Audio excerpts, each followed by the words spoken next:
Hello,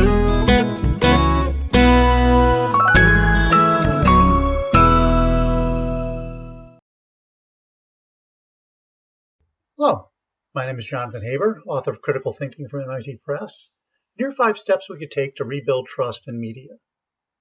Today, people approach the media, or at least specific media sources, with suspicion, which has made it easier for politicians to ignore or rail against media sources and say things they don't like. So here are some critical thinking insights that might improve this situation. Number 1, understand and get your hands around bias. For media critics, the term bias tends to be used primarily as an accusation against specific media sources that slant the news, usually in favor of one political party or the other. While this is one accurate use of the word bias, we need to understand biases of individuals and institutions much more deeply if we want to be effective producers and consumers of news. For example, recent research in cognitive science indicates that every human being suffers from biases that might be hardwired into our brains, including confirmation bias, the tendency to accept information that confirms what we already believe and reject information that does not, whether that information is true or false.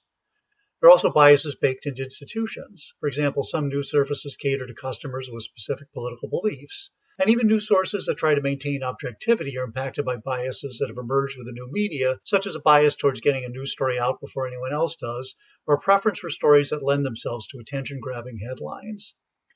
While we cannot eliminate bias entirely, we can identify it, be honest about it, and do what we can to control for it, with an understanding that navigating our own biases when we produce the news and other people's biases when we consume it are going to be ongoing processes.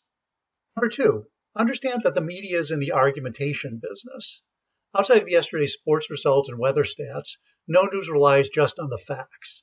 Rather, facts are presented in ways that support conclusions the author of the story wants readers to accept. In other words, all journalism, and not just editorial writing, is built around arguments.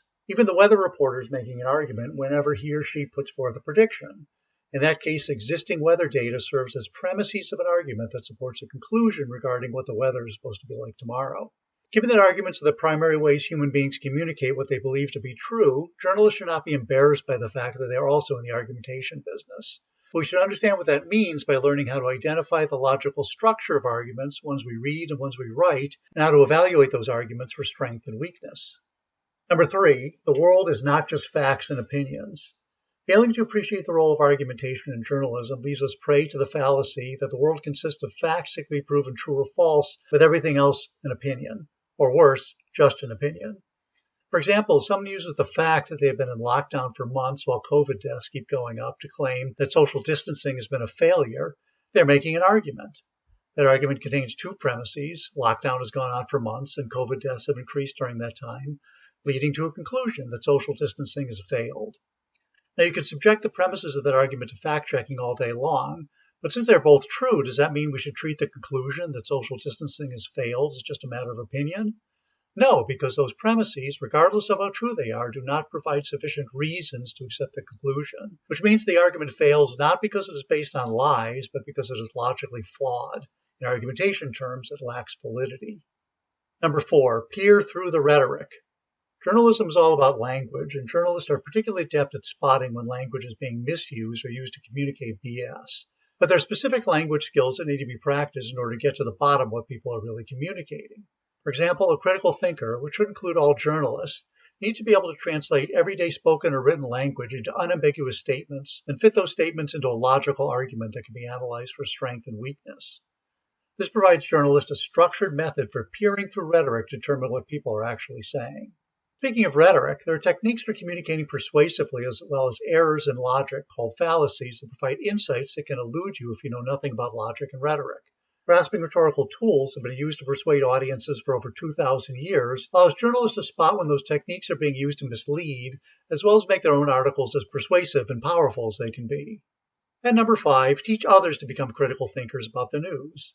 Journalists who benefit from mastering the critical thinker's toolkit should not keep the experience to themselves, but should be ready to share what they have learned by educating fellow journalists and the public. The media wants to rebuild trust. They should stop treating their audience as customers who need their biases confirmed, but instead assume they are writing for thoughtful citizens who look to the news to help them better understand the world to make sound decisions. Once again, my name is Jonathan Haber. Thanks to Authority Magazine for letting me share these thoughts with you.